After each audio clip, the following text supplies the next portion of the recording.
Hi, this is Larry London. We're downtown in Washington, D.C. Actually, we're in Silver Spring at the Filmore, and sitting across from me, one of the hottest acts in music right now, 3 Grammy nominations. We welcome Lukas Graham to the Voice of America. Thank you. Thanks for having us. First of all, congratulations on the Grammy nominations. Thanks.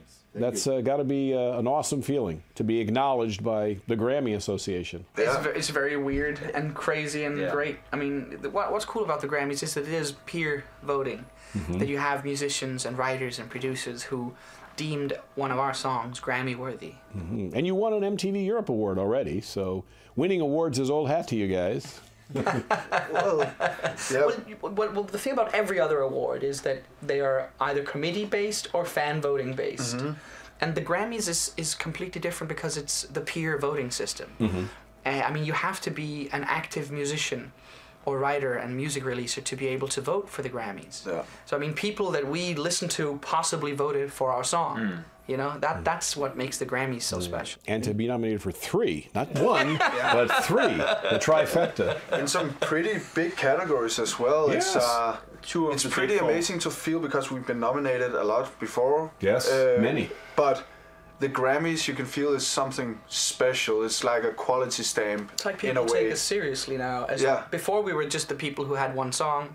Now we're the guys who have a Grammy-nominated song, so people check up on the rest of our songs. And I don't really think we realized that before we got nominated, how big a deal it actually is over here. Oh no, definitely not. It's amazing. Well, there's a lot going on, obviously. To be #1 in as many countries as you were, with 7 years, and to have some very, very popular songs to follow that up, there's a lot of pressure on you because, I mean, it's the debut album worldwide. You've had a couple of albums back home in Denmark. In 2012, I guess, you put your first album out. So this is kind of the worldwide debut. You've got a new baby, and there's a lot going on in your life, particularly. Yes. So, well, Mark Twain did say that life will test you by letting nothing happen or letting it all happen at once. And it's all happening. It's all happening. I mean, it's great that I think it's great that one of us got to do the whole Kid on the Road with the first album because it kind of shows the rest of the band that it's doable. Like it's not harder with the baby. It's harder because you play more shows, and it's harder because you do more interviews. It's not harder because the baby and the mom is there. Vice versa. It's actually almost easier. At least for me, I don't have to miss my significant other half and my child on the road. You know. Once I was 7 years old, my mama told me, go make yourself some friends or you'll be lonely. Once I was 7 years old.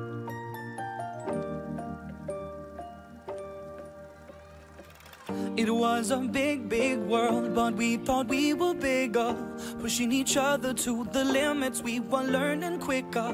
When you first started, in growing up in the area of Copenhagen that you grew up, I guess poverty, I heard you say there weren't many police at all in the when area? When the police come into the neighborhood I grew up in, they usually show up in riot gear.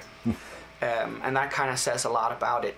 So yeah, there's a big contrast between having 3 buses on the road in America and growing up in a house without a bathroom for the first 5 or 6 years. Wow. Life's changed considerably for you. Life has changed a lot for all of us. Yes. Yeah. And how did you meet the other gentlemen in the group? I mean, you went to school together? How'd you guys know each other? We went to the same high school. 2005, we made our first band playing folk music. Yeah. And you guys actually played some music back then as well, like 2006 and 2007, just jamming with different bands. Yeah, and really started hanging out a lot when we both dropped out of high school. And just started hanging out, playing music. I was actually about to move to Berlin when these guys called me and said that... hey, you want to make a band? Exactly. Best decision you ever made. Yeah. Best decision. Now, you guys, folk music was, obviously a large influence early on. Oh, yeah. I read also you like Dr. Dre, so it's everything in between.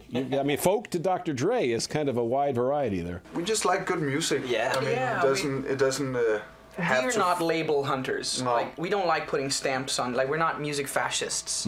But I feel that a lot of music listeners need to put a genre on it to be able to understand what are you dealing with.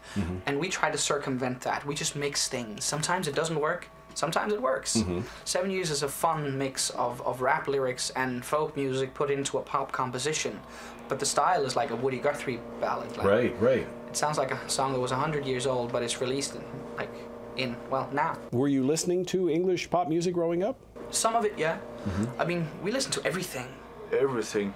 But you definitely had were very a wider range of a wider scope. Yeah, and it was also very influenced by Irish folk music because your dad used to bring Irish bands to Copenhagen and arrange gigs for them there. So there was a lot of Irish music in Lucas's home, and I think that's also where some of this storytelling comes from, like this definitely folk tradition.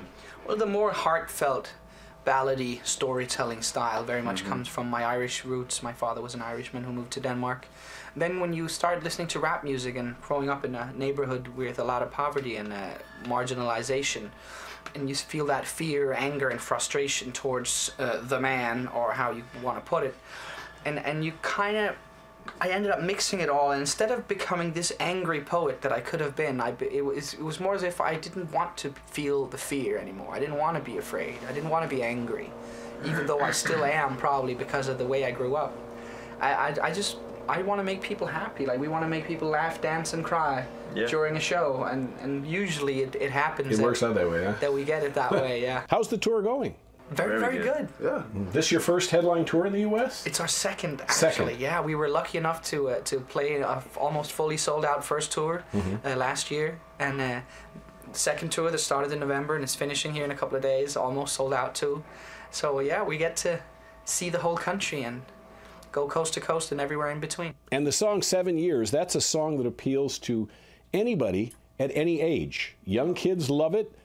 Older people love it. They're discovering and saying, wow, listen to the lyrics of this. Listen to what he's talking about. So you've covered, you know, the whole range of age for your fans. It's pretty amazing getting on stage on these two tours here in the US and seeing that all ages show up to these shows. It's not like it's not just like people in their 20s or kids. When you start looking at the front rows and you see a lot of teenagers and some parents with smaller kids, and then you go back into like couples and you have these friendship groups in their 20s, and then out towards the sides and at the very back you can see these older couples in between 40, 50, 60, and I've seen like gray foxed couples standing there, and you know this is 70 plus, and they're moving from like to the ballads, or they're dancing together, and it's like, holy moly, we actually have like everyone is here. You've touched people with that song. I mean, and many groups, many performers in music, that's the goal. That's the ultimate goal, is to touch people,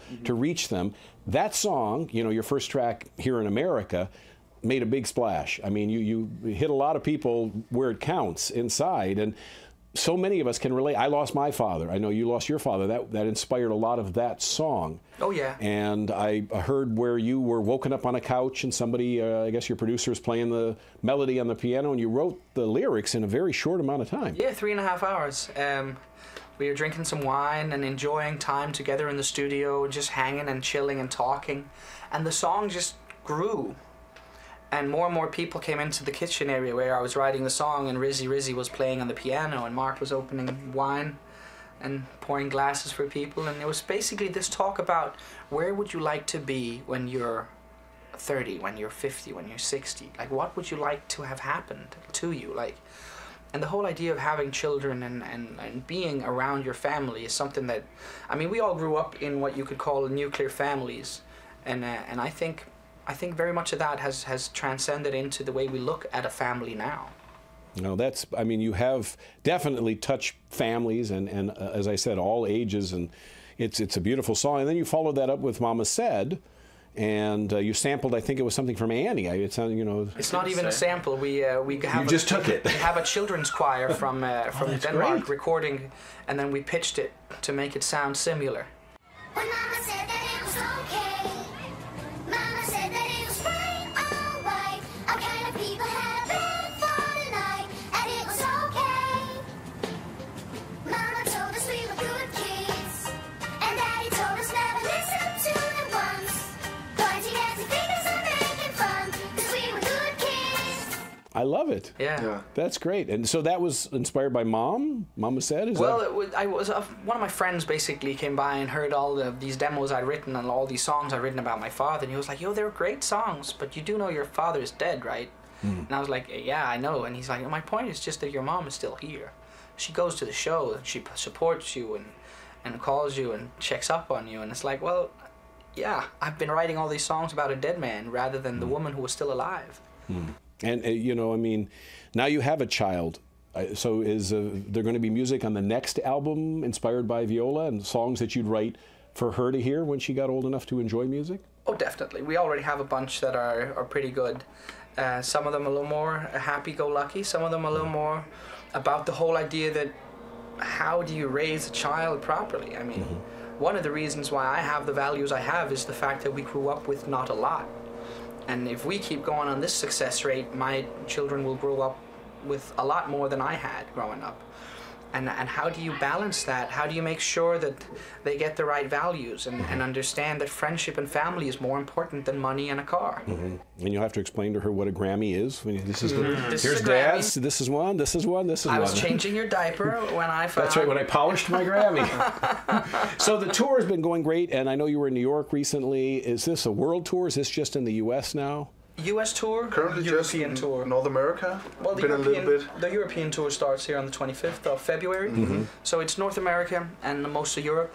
We haven't had the time to visit the rest of the world yet. But It's you coming. will. Yeah, hopefully. Oh, hopefully. absolutely. Well, you were number one in many, many countries. You know, when 7 Years came out. So, I mean, how has the success of the songs that you're releasing, how's that changed you guys? Given the background that you have, I mean, has it made you appreciate things more, or I mean, what are you feeling the change that you've experienced because of the success, and it's come so quickly? I would say that leading up to this success, there was more tension in the band. Like when we started the band, it was fun, it was crazy. We were touring. Very exciting in the beginning, of course. But then you get to a point where it's hard. Like you don't move so much, and maybe you blame each other, and it is difficult. You know, how do you keep smiling and keep hugging each other and keep high-fiving, you know? And now I think because we've gained this success, we really got to look at each other and be like, wow, we almost really lost it, huh? Like we could have dropped it all on the floor just because we were bickering. And now we're just, I'm really grateful for the journey we've been on. And I'm really grateful that I've got my boys with me, like that. I've known this guy for 11 years, right? Wow. And we're still playing music together. The best job in the world. I Yeah. mean, if you weren't doing music, what do you think you'd be doing? Music. Yeah. Music. You were doing music, Something you'd with be doing music. music. Something with music. Yeah, I was studying law to become a music lawyer until I got the record deal. So yeah, something with music. And you have such a nice voice. I mean, was it classically trained, your voice? I mean, Yes, you have a I'm, falsetto, you have the high range, and beautiful voice. You know. I am a classically educated soprano soloist from Copenhagen's Boys Choir. So my first trip to the United States was when I was 13, singing all along the East Coast. You have a bachelor in the drums from the Rhythmical Jazz Conservatory in Copenhagen, and he just plays the bass better than anyone I've ever met. Better than anyone. Yeah. Better than anyone I've ever met. And you were in Argentina for a while. Oh yeah, that's where I started writing songs in 2009. So tell me, do you remember your first song that you wrote, the very first one? The very first song I actually wrote in Ireland called Pain Has Many Faces. I don't remember all of it, but our German fan page just posted it the found other a video day. of it the other day. We actually, in the beginning, we would do you would do an a cappella of that song in the middle of the show. In the middle of the show, I'd sing that song. Without anything else. Well, just to gobsmack the audience. People showed up, they didn't know what to expect, and you had this rock and roll show pumping, and then suddenly, then I go a cappella for 3 minutes, and then back into the music. That's fantastic. I mean, and who do you guys listen to when you're? I mean, who gives you the inspiration? I mean, We listen to a lot of the Anderson .Paak now. Yeah, The, but I think there's so much music out there that inspires us, so it's hard to say. Yeah, it's difficult to say, but And it's not like, because now you can stream everything, so Right. I feel like I'm listening to something new every day. It's not like I have one album going on repeat right now. It's just like trying to hear as much music as possible. you just so found much this out new there. feature on Spotify, which is really amazing. Yeah, Yeah. I feel like some of the services are really good at like feeding me with playlists with a little bit of music I know and some I don't know, and it's really nice. I just put that on and I hear a lot of great music I never heard before. With every step I take, you used to lead the way, and now I'm terrified to face it on my own. You're not there to celebrate the man that you made. You're not there to share in my success and mistakes. Is it fair? You'll never know the person I'll be. You're not there with me. What's your favorite part of this whole business? Is it the performing, the songwriting? What do you enjoy the most? The songwriting and the performing is probably our favorite. I think our least favorite is one of the situations we've got right now. Where Interviewing? You don't like interviews? Well, it's just over and over and over. When the you're same writing questions. songs and when you're performing songs and you're just a band trying to make it, you don't realize how many interviews you're going to do. And it's like music video shoots and photo shoots can be a bit like hard for us as well, because we didn't do this to become famous or become style icons. We did this because we couldn't not do it. Like. Right. We kept playing music together because we had so much fun doing it. Right. And the same with our producers and the songwriters that we collaborate with. Most of them we've known since high school. One of them I've known since I was in the 3rd grade, and he was in the 4th grade. Like, we're just a group of boys who can't not make music. And if we weren't as successful to be interviewed by you guys, we'd still be playing. Still making music. Just smaller shows. Now tell me about music in Denmark. Is it a thriving music scene? Is it, what's happening in music in Denmark? It's moving very fast right now. Yeah, it's not like I feel like we came out of a particular Danish scene. I feel that we always had kind of our own thing going on, but a lot of amazing musicians and a lot of amazing music comes out of Denmark. A lot of great rap music inspired by North African instrumentation. There's Mo at the moment who's done songs with Major Lazer and Diplo and Justin Bieber. She's doing great. Volbeat that went on tour with Metallica. So we've got these 3 different bands doing great outside of the country. Lukas Graham in a more poppy end, Mo in a more indie end, and you got like Volbeat and total rock and roll. So it's not like there's there's no connection between it. I think it's just that in Denmark you get the opportunity to try something out. And you can experiment in Denmark because we've got a very, very tightly knit social security net.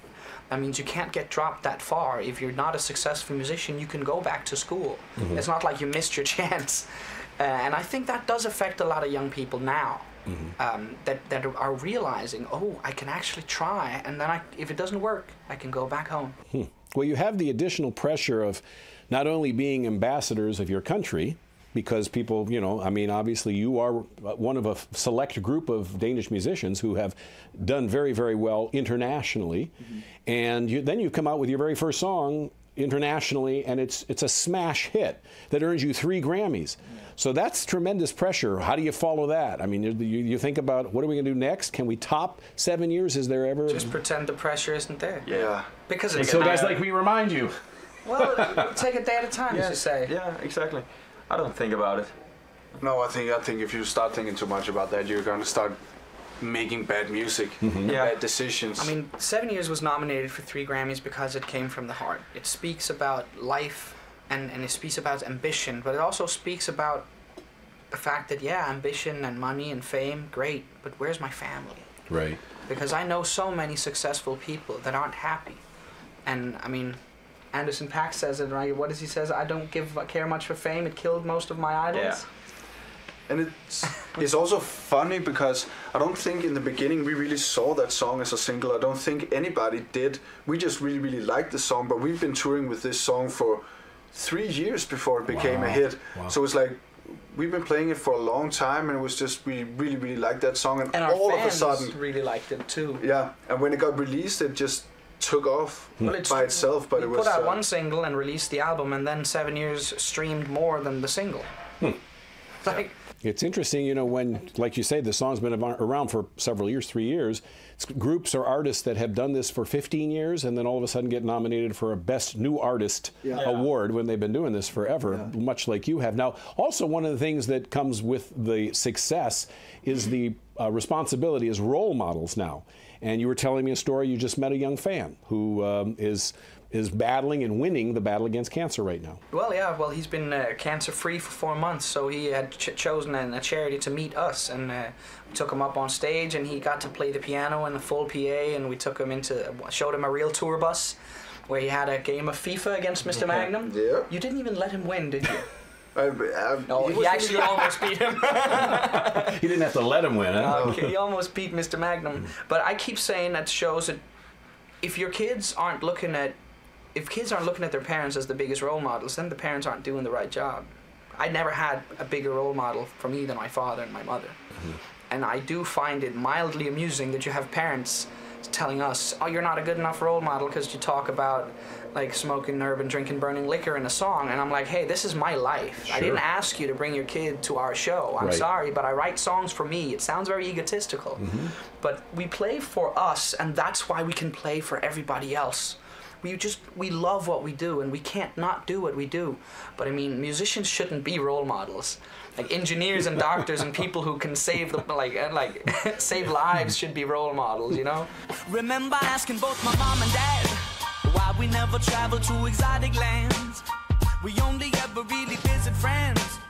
Nothing to tell when the summer ends. We never really went buying clothes. Folks were passing on the stuff in plenty loads. New shoes once a year and then out to play ball so we could ruin them. Mama said that it was okay. Mama said that it was quite alright. Our kind of people had a bed for the night, and it was okay. Well, your lyrics touch people, and they're very relatable, too, because, I mean, you talked about smoking your first marijuana at 12, and now here in this country, we're talking about legalizing marijuana, so, you know, many people are happy and excited about that. And so you did many things at a young age, growing up in the difficult situation. Losing your father at 53, I'm sure had a very profound effect on shaping who you are today. Because that was, what, 7 years ago, 8 years ago, something like that? Yeah, 2012 he passed away, so 4.5 years ago. 4.5. And that will always be with me, I would say. In one regard, I want to be a role model, and that is in dealing with your grief. Because a lot of people, especially Denmark is a very non-religious Lutheran country, and it's as if you have to get over everything. Oh, you have to get over it. You have to get over it. No. You need to work with it. Losing your father, as you've done yourself, is something that will stay with you for the rest of your life. Yes. And you probably too still have those mornings where you wake up, and actually only after being awake for half an hour do you realize, oh my God, my father's dead. Right. Right. And it's a thing that'll shape you and mold you. And if you just try to get over it, you will forget the importance of that cataclysmic event in your life where you lost your gender role model. You're not supposed to get over those things. No, and not 53 is far too young. Oh yeah, far way too young. But it's okay. Everyone can survive stuff like that, you know. Well, it's kind of your song is therapeutic in a way. Oh yeah, it's a cathartic thing for me too to write them. Yes. So, what's been the highlight for you so far? Because it's been a short journey to the top in the little amount of time that you've been exposed internationally. Hasn't, as we said earlier, you've been doing this a long time. But what's been the highlight so far? Besides winning the Grammys. The whole year of 2016. Yeah, that must be the highlight. It's a crazy year. Crazy. And it all happened so fast, so it's really difficult to 1 year separate all the things that happened. Yeah, 1 year ago nobody knew who we were in America. Yeah. Now we are nominated for 3 Grammys. 2016 was so crazy. The 10th of December 2015, we played our first television show, Conan O'Brien, here in America. Yeah. And now it's what is the 31st of January 2017. Yeah. 3 Grammy nominations, second tour in America almost over. We played at the Jingle Just a little Ball. one. We played in Wembley. And you're talking to the world right now because we're on in 60 countries who all know your music. You know, which is that's a huge thing to say. It's a very mind-boggling situation to be in, you know. Yeah, no matter where you fly on the planet, they know your song. You're not there to celebrate the man that you made. You're not there to share in my success and mistakes. Is it fair? You'll never know the person I'll be. You're not there with me.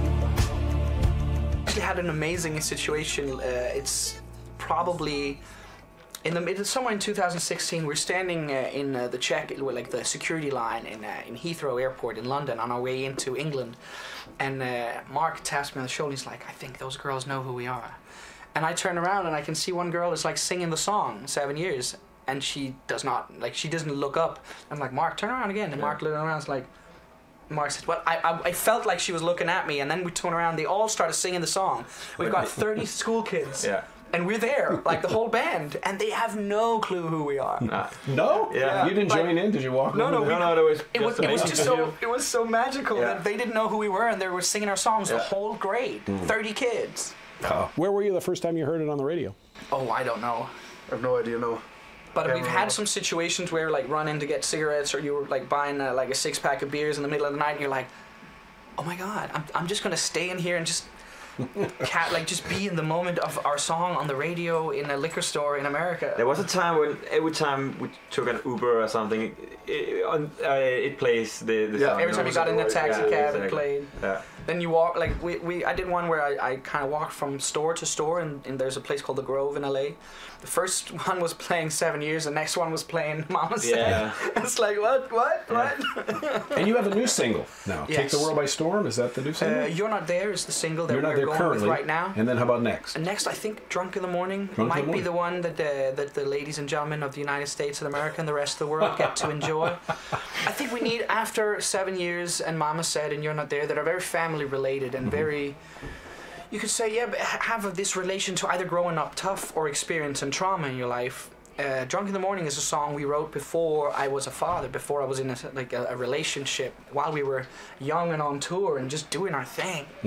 And I think that's going to be a really important song for just to let people know that we're also the happy, fun guys. It's not just all sad songs. Right. Well, it's a pleasure to meet you guys, and you know, I'm so excited for you, because you know you guys worked hard, and it's great that you're getting the attention you're getting. You much deserved, and hopefully you win all 3 Grammys. Thank you. Where will you keep your Grammys if you win? Have you thought about where you're gonna? Have you cleaned a space at home? And I think, like, my mom got really sad when I dropped out of law school, so maybe I'll put one in her kitchen just to so she remembers that her son actually did something with her life. But it's gonna be interesting to see if we get one each. You know what I mean? Well, otherwise we'll have to like carve it up. that's Something like that, yeah. I want the top piece. Exactly. the band is Lukas Graham. They're on tour right now, and what a pleasure it is to have them on the show. Thank you guys again. Thanks for having us. I'm Larry London. This is the Voice of America.